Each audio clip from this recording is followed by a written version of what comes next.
Welcome to the Kayla Ambrose Show. I'm your host and your travel guide to the other side, Kayla Ambrose. Welcome back to another episode here on my podcast.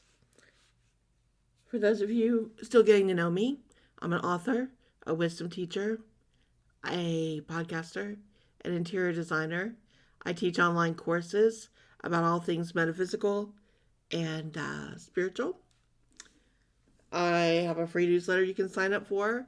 You can find all of this on my website, exploreyourspirit.com. You can take classes there at your own pace. You can study live in classes with me that I offer. You can have private coaching sessions with me where we talk about things. A little bit of everything there. Go check it out. exploreyourspirit.com. And I have a weekly podcast where I like to talk about all types of things. Sometimes ask Kayla questions where you write in. Sometimes things are on my mind. Current events, we never know where it's going to go. Today, I want to talk about going your own way, finding your own way, doing things your own way. And like everything, it's a fine line of finding your own way and doing it versus going too far off the path where you're getting nothing done. And that can be a slippery slope. A lot of it has to do with definitions and really understanding and finding a balance between the logical side of your brain and the creative side. Everything in life really comes down to knowledge and balance. And when you understand those two and live there, that's where you do your best work. It's where you live your best life. So, back in the day, when we used to go through challenging times, we would say we're stressed. This is stressful. I'm stressed out. This is so stressful. And we would talk about it. We would express it. But we would get up and still work through the stress and do it. Somewhere along the line, things have changed where the word stress went away and it was replaced by the word anxiety. I'm anxious about that. I have high anxiety. I have anxiety over that.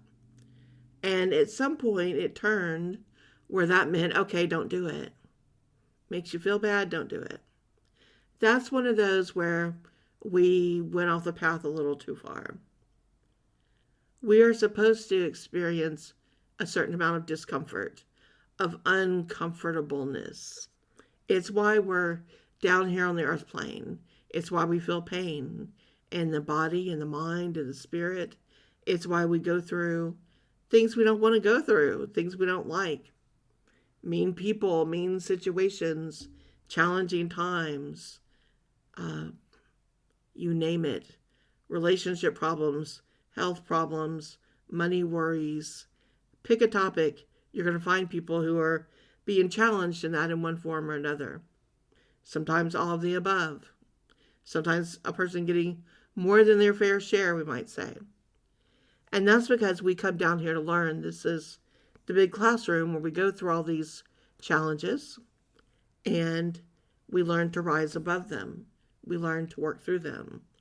So if we just avoid them, we're not going anywhere. We're not getting anywhere. We're not learning anything. And we're prolonging this experience. Meaning that if we don't rise to the challenge and get it in this lifetime, when we come back into the next lifetime, there'll be more karma with it. It's going to be even more difficult and challenging. So the best to do is to rise to that occasion and to work through as much of it as you can, as best as you can in each opportunity. Some days are going to be better than others. Some lifetimes are going to be better than others. It's a process. It's a day. It's an hour. It's a week. It's a journey. It's a lifelong decision to get up every day, do your best according to what you can do that day. But the important thing to remember is to get up and do your best. A lot of people have been given advice that, oh, you have anxiety or that makes you stressed or worried or anxious? Well, just take a pill. Take a pill and don't do anything about it. Now, there are times when medication's needed, absolutely. And that is to help through moments of terrible anxiety, panic attacks, deep grief, stressful times that have happened, PTSD, we could go on and on. I'll stop and say here, I'm not a doctor, not a psychologist. These are just my opinions. I'm not giving medical advice here. I'm not telling anyone what to do or not to do. I'm just sharing my opinion. So please accept this disclaimer and hear it loudly right now.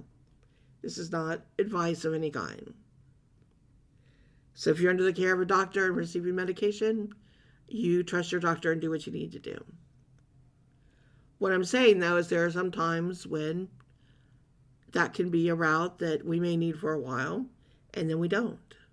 And then it comes time where we do need to challenge ourselves again in order to grow, in order to feel, in order to experience. And we don't want to delay that experience. And so it will feel stressful.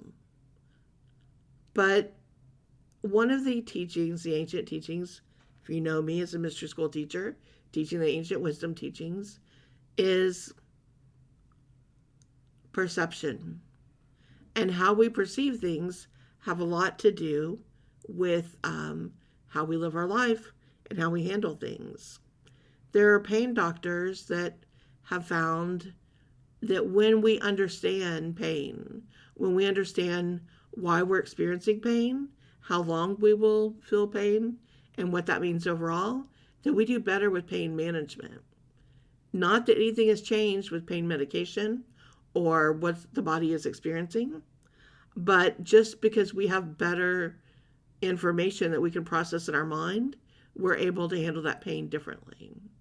So if someone says, you're going to be in pain, it's going to last for this much time or this long, and then you will feel better, it gives us a target date where we can wrap our mind around that and begin to become stronger, knowing it has an end date. If we're told there's a certain amount of time you might feel sad or grief or whatever, and then it will lift and it will feel better, there's a target date and it begins to lift our mood. There's a target date for healing. Oh, that cast will come off in 6 to 8 weeks, and then by 3 months you'll be returned to, after some therapy, your normal use. Okay, well, I know what that time frame is. So this relieves a lot of anxiety, and it gives us a perception, a new perception. And so when we understand that, we can apply that in a lot of things in our life. The goal, again, is not to get too far off the path. Meaning, and this is tricky, because we're talking about metaphysics here, and everyone's told in metaphysics, if you can imagine it, you can achieve it. But there's a long things of to-dos in between that imagine and achieving. And not everyone's capable to do those alchemical things for each outcome that they want. There are lots of studies about healing, but not everyone is able to self-heal at that level. There are a lot of stories about manifesting, but not everyone's able to manifest that $1 million dream that they have, right? They've taken the classes, they've studied the things, but there's something that's still not quite clicked in where it's manifesting or visualizing or, healing in that way. And so some things are still bound by the energy here on earth, bound in the dimension that you're in, bound by reality of things that are going on in this dimension and others. Sometimes we know why, sometimes we don't. Sometimes it's part of our karma. Sometimes it's part of something we need to experience. Sometimes the answer is for the good, but we don't know what the good is at that time. And we find out a long time later why that relationship didn't work out, why we didn't get that dream job, why we didn't get to go here or be there or be healed or be transformed by whatever it was. There are still unknown variables. And so because of that, we should think positive, we should have good thoughts, we should visualize things going well, but we also have to understand that We need to keep within somewhere a realm of common sense and reason before the car runs off the road. So you don't sell everything and become penniless and hope that it works out. You have a plan, you have a backup plan. You hope for the best, but you plan for the worst. And so you have some common sense about these things.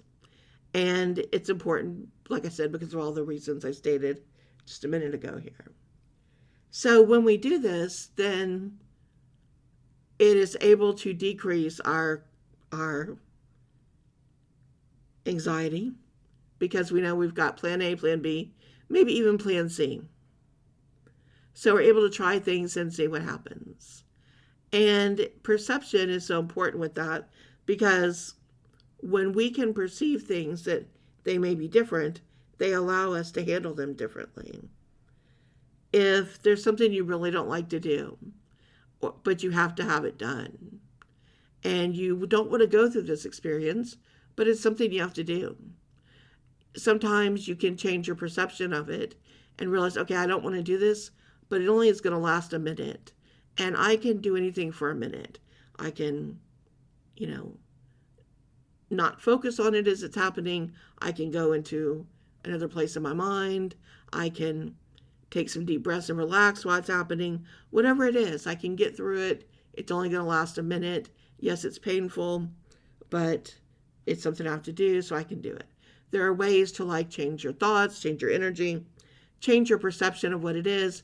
Know that you can encounter this and move through it and have positive vibes, what's happening, and then quickly move on and change your thoughts. When you're able to do this, this lowers the anxiety because the anxiety is really focused on I can't, where the perception is I will. So it's kind of a difference here between of mind speak, one saying,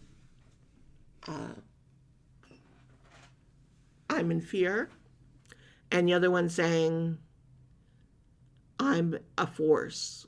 I'm being a force of nature. I'm stepping into my power, and I will myself to do this. I may not want to do it. I may not like it. I certainly don't want to do it, but I will be that force, and I will do it. So it's a sense of taking back your power and understanding that the anxiety is probably still there as well. But you've given yourself a block of time that you can kind of hold on and do this and get it done. So it's using that same analogy where it's that amount of time and you're like, okay, for that amount of time, I can go through this experience.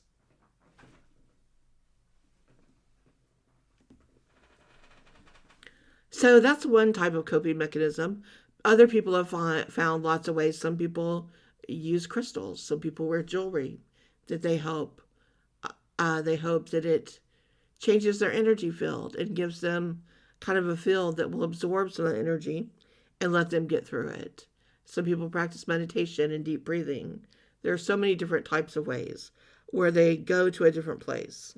I've known people that try to leave their bodies for a few minutes.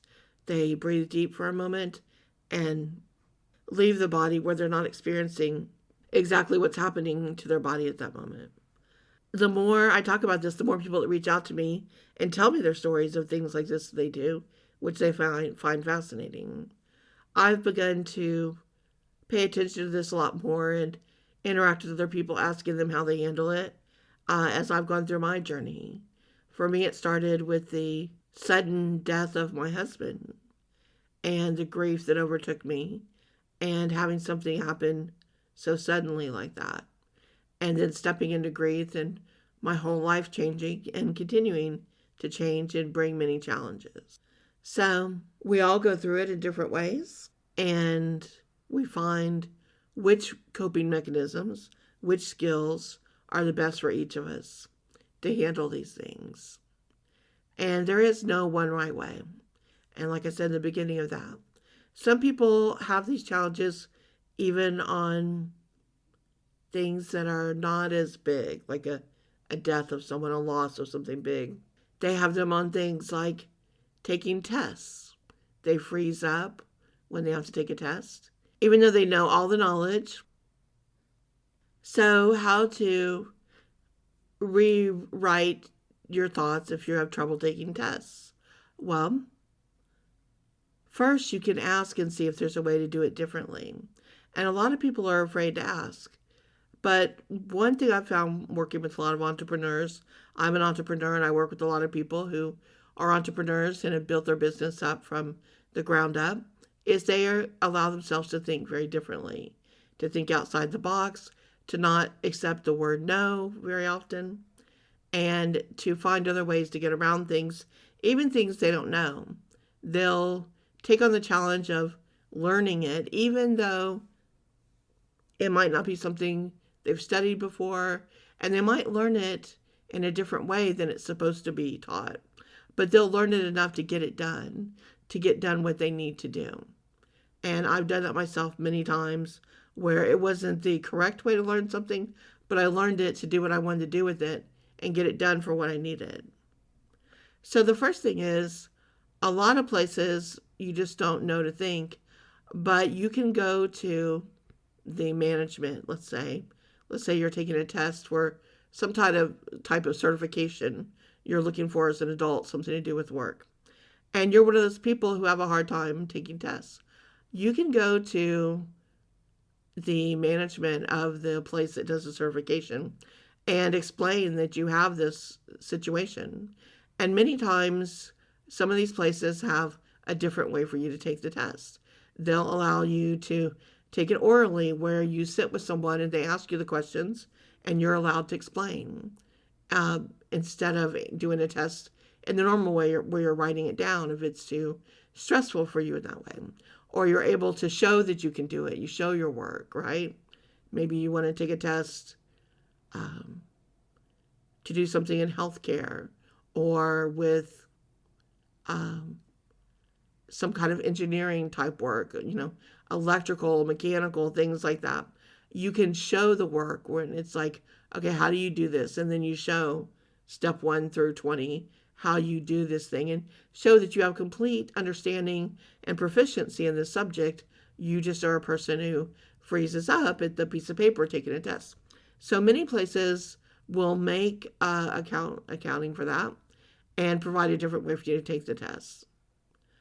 If not, then there are other ways where you can put yourself into a different mindset, where you prepare and visualize ahead of time and meditate, and you focus that when you go in there that you're just going to be talking to someone, and that you're talking to them and you're just jotting notes down on the piece of paper.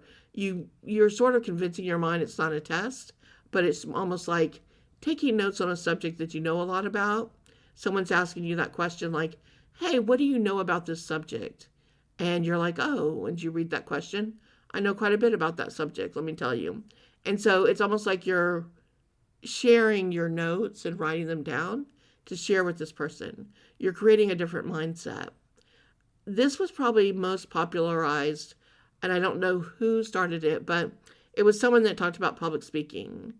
And they would talk about how that's a big fear for a lot of people, to get up in a room full of people and speak publicly. And so way back when, someone started this, imagine everyone being naked in the audience. And so you won't feel as nervous or uptight. And for some people that worked, like it was silly, and they pictured just people looking at it like that so they couldn't take them seriously. And it allowed them to relax and as they imagined that. There's a comedy movie I love called Waterboy with Adam Sandler and Henry Winkler. And Henry Winkler in this show is intimidated by this coach that, is very aggressive. And so they tell him to imagine something sweet that he loves replacing the face of the coach yelling at him. And so he imagines this, I think it's like a golden retriever dog, just puppy, smiling at him, and then it's a baby, and all he thinks, he's like, oh, it's so cute. And as he imagines that face over the coach, instead, it relaxes him. He doesn't tense up from the aggression, and then he goes on to look at his book and make these great plays for the football game. And it's a funny analogy of it, but same thought. So the mind is so powerful. You can think about so much, change so much, and do these things. And when you change your thoughts like that, you are able to be in a sense of control for you, in a sense of doing the way that works for you. So instead of focusing on the I can't and here's why, see if you can find a way that works for you, a reach around. And then, even better, see the beauty of it in your journey.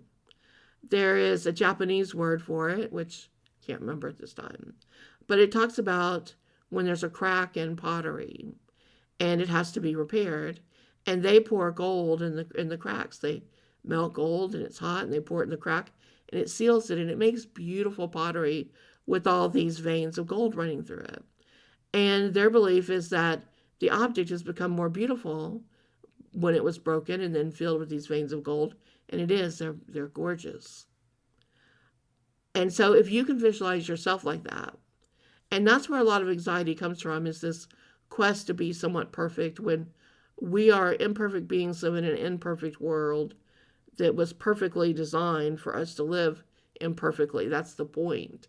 The point is to fail spectacularly. And that each time you fail, you get better at failing. And you get more relaxed at failing, and you laugh about it, and you see the folly in it, and you see the joy in it, and you understand that this is what it was set up for. Nothing here was set up to be perfect or to go perfectly. And if so, you're probably doing it wrong or too safe, because it's not supposed to be that way. And so you keep trying and learning, and you're on the quest, and then eventually you get one figured out, and then you go to the next one and the next one. That's the point. And as soon as you can realize that and accept it and understand it, the more comfortable you're going to get with yourself, with your, quote, failures, which they're not. They're your growth. They're your experiences. They're your journeys. And you're going to see that everyone's going through that. We're all having these experiences. We all should take it for what it is, not be judging each other, not be judging ourselves, just trying to do our best every day at whatever level that is that we can do. And when we do that, that's really all it's asked of us. And over time, like anything, practice, you'll get better. The more you face these things that are concerning, the better you'll get with them. The more you go on to try and try harder, the easier it will get. The more comfortable you'll get. The more your mind relaxes, so you open up to new ideas. When you're too stressed or tense or anxious, your mind closes down, your body closes down. It's in panic mode. So there are no new ideas that can come to you. So you have to unclench, you have to relax, you have to take a breath, you have to let it come back through you. And then you find your fire, you find your energy, you find the thing that's going to let you rise again and push through again. And it's different for each person, how you find it, what it feels like. Entrepreneurs will share this too. Each of them find their fire in a different way, and how that motivates them and moves them and takes them into that space. The goal is not to see things as a problem or an obstacle or a challenge. The goal is to see them as an opportunity to learn something new, an opportunity to get a new idea, to find a different way to travel through this experience, to learn something more about yourself and the other people who are involved and the situation itself and why it's coming to you at this moment and what you're supposed to learn from it. And that can be challenging, I know. Let me tell you, I've had situations here in the past few years that have questioned me and rocked me to my core of what does this mean? What is this trying to teach me? And I can tell you, as much as I've studied this, as much as I work on this on a daily basis, I still have my moments where I am confused as to what it all means. And interestingly enough, as someone who can psychically see things for other people Everything that's going on for them, I can't see for myself.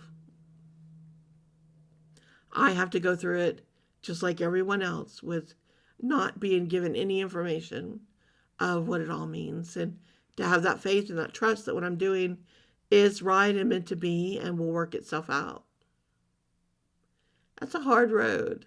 That's a really hard road.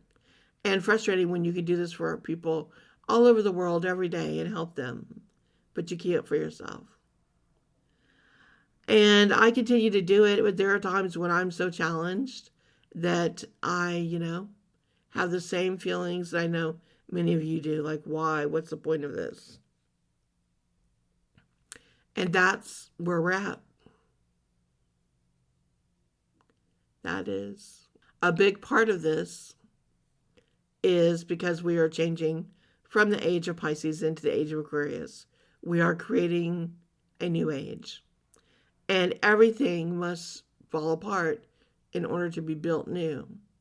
And that's not easy. Think of anything you're going to do, whether you're going to tear down a house and build a new one, whether you're going to quit your job and start on an entirely new career that you know nothing about, that you have to get trained for everything, whether you're going to decide to go from lifestyle on the couch to running a triathlon.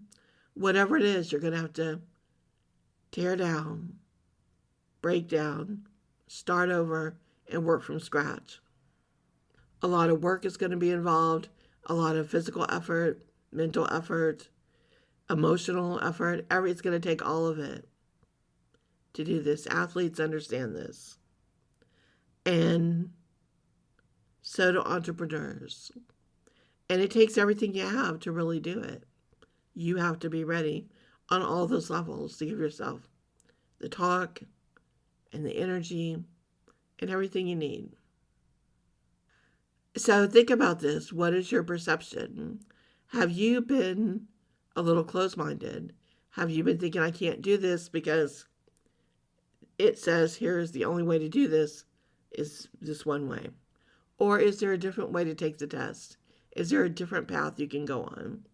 Is there a different way, still staying within the realms of common sense and reason, that you can find a way to get things done the way you need to get them done? Is there another path open to you that you didn't see? Sometimes it's right there in front of you, and you just couldn't see because you were hanging on too tight to what couldn't be done. Or you were unwilling to look at the other ideas that people were offering to you because you were too stuck in, it's got to be the right way. This is the right way, and if it's not the right way, I'm not doing it. Instead of understanding that sometimes it's about finding your own journey and your own path to get to the destination, and then that can work just as well. All right, I hope you give this some thought. Try something. Love to hear from you if you do. Wishing you all a good week.